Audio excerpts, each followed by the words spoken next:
નમસ્કાર દર્શક મિત્રો, આપ જોઈ રહ્યા છો સમ્રાટ સમાચાર। હવે જોઈએ અગત્યના સમાચાર। તળાજા શહેરમાં મામલતદાર કચેરી ખાતે લોકસભાની ચૂંટણીને લઈને મતદાન જાગૃતિ કૂચનું આયોજન કરવામાં આવ્યું હતું। લોકસભા ચૂંટણીને લઈને ભાવનગર જિલ્લા ચૂંટણી અધિકારી સૂચના અને માર્ગદર્શન મુજબ વિવિધ તાલુકાઓમાં મતદાન જાગૃતિ માટેના અવનવા કાર્યક્રમનું આયોજન કરવામાં આવી રહ્યું છે। 100% મતદાન થાય તેવા હેતુ સાથે વિવિધ અધિકારીઓ કર્મચારીઓ દ્વારા અથાગ પ્રયત્નો કરવામાં આવી રહ્યા છે।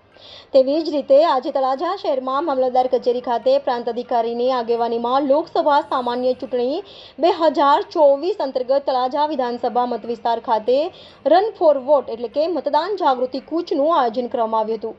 આ સમયે તળાજા પ્રાંત અધિકારી દ્વારા રન ફોર વોટને લીલી ઝંડી આપી હું અવશ્ય મતદાન કરીશની મતદાન જાગૃતિ કૂચ આગળ ધપાવી હતી। આ સમયે તળાજા પ્રાંત અધિકારી મામલતદાર તેમજ વિવિધ અધિકારીઓ કર્મચારીઓ પણ ઉપસ્થિત રહ્યા હતા અને આ કાર્યક્રમમાં તળાજા મોડેલ સ્કૂલના વિદ્યાર્થીઓ પણ જોડાયા હતા અને મતદાન જાગૃતિ માટે કામગીરી હાથ ધરવામાં આવી હતી। સમ્રાટ સમાચાર તળાજા।